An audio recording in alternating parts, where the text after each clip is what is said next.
لله وحده والصلاة والسلام على من لا نبي بعده أما بعد قال الله تبارك وتعالى في القرآن المجيد والفرقان الحميد فأعوذ بالله من الشيطان الرجيم بسم الله الرحمن الرحيم ولا تقولوا لمن يقتل في سبيل الله أموات بل أحياء ولكن لا تشكرون صدق الله المولانا العظيم وصدق رسوله النبي الكريم ونحن على ذلك من الشاهدين والشاكرين والحمد لله رب العالمين. قتل حسین اصل میں مرگ یزید ہے، قتل حسین اصل میں مرگ یزید ہے، اسلام زندہ ہوتا ہے ہر کربلا کے بعد.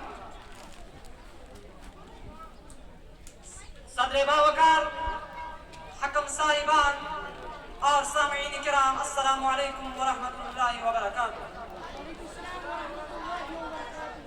آج اس بزم میں میری تقریر کا محور ہے اسلام زندہ ہوتا ہے ہر کربلا کے بعد. حضرات، دنیا میں روز اول ہی سے دو طاقتیں برسری پہکا رہی ہے، ایک بدی کی طاقت اور دوسری نیکی کی طاقت. دوسرے الفاظ میں یوں کہیے کہ ایک حق کی طاقت اور دوسری باطل کی طاقت. اور خدا کی یہ سنت رہی ہے کہ جب بھی باطل قوتوں کا غلبہ ہوتا ہے تو وہ کسی صاحب حق کو بیچتا ہے، جو باطل کی آنکھوں میں آنکھیں ڈال کر اس کے ہاتھ سے ظلم کی تلوار کو چھین لیا کرتا ہے.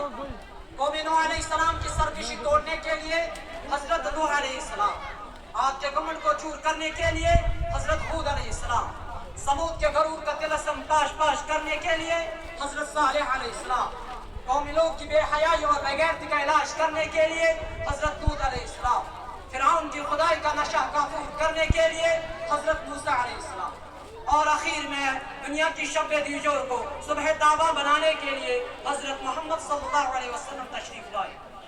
سچ ہے کہ جب ظلم گزرتا ہے حد سے تو قدرت کو جلال آ جاتا ہے، جب ظلم گزرتا ہے حد سے تو قدرت کو جلال آ جاتا ہے. فرعون کا سر جب اٹھتا ہے تو موسیٰ کوئی پیدا ہوتا ہے.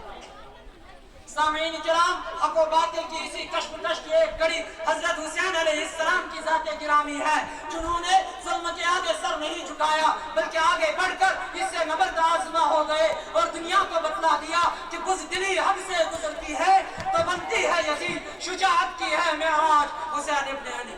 اس بنیاد پر ہم یہ کہہ سکتے ہیں کہ حسین مشق دراصل ظلم و بربریت کے خلاف حق کی صدا بلند کرنا ہے. حق و باطل کی اسی کشمکش کی مثال کربلا کا دلدوز واقعہ ہے، جس نے بتایا کہ گیدڑ کی سو سارا زندگی سے شیر کی ایک دن کی زندگی بہتر ہے. جس میں ایک شخص جرأت و ہمت کا جام چڑھا کر یہ کہتا ہوا نظر آتا ہے کہ کہتا ہوں وہی بات، سمجھتا ہوں کسی حق، میں زہر حلال کبھی کہہ سکتا. حاضرین مجلس، دنیا میں ظالم و مظلوم کی داستان بہت پرانی ہے. انسانیت کے خرمن پر کئی بجلیاں گری ہے، باغ آدم میں کئی آندیاں آئی ہیں، وحشت و بربریت نے بارہا انسانیت کا منہ نوچا ہے. لیکن واقعہ کربلا اپنی نوعیت کا ایک منفرد واقعہ ہے. اس میں جہاں نواز رسول صلی اللہ علیہ وسلم کو بے دردی سے شہید کیا جاتا ہے، وہی جرأت و ہمت کی ایک نئی تاریخ شروع ہوتی ہے. حضرت حسین علیہ السلام ہی کا مشر تھا جس نے آنے والی نسلوں کو ایک پیغام دیا کہ باطل سے دبنے والے اے آسمان نہیں ہے، ہم 100 بار کر چکا ہے تو امتحان ہمارا. افغانستان میں روسی درندوں اور امریکی وحشیوں نے ہم کی آواز کو دبانے کے لیے کیا کچھ نہیں کیا.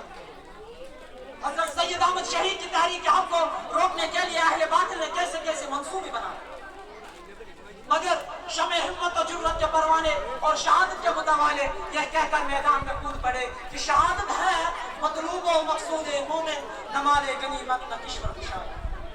حاضرین مجلس، دنیا میں ظالم و مظلوم کی داستان بہت پرانی ہے.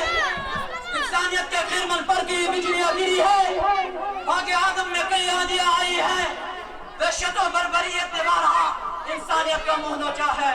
فلسطین اسرائیل کے پنجہ استبداد میں کرا رہا ہے، عراق امریکی ظالموں کے ظلم کا شکار ہوا ہے، افغانستان امریکی نواز حکومت کی ظلم و بربریت کا شکار بنا ہوا ہے، پاکستان قبائلی عصبیت کا سید زمین بن گیا ہے.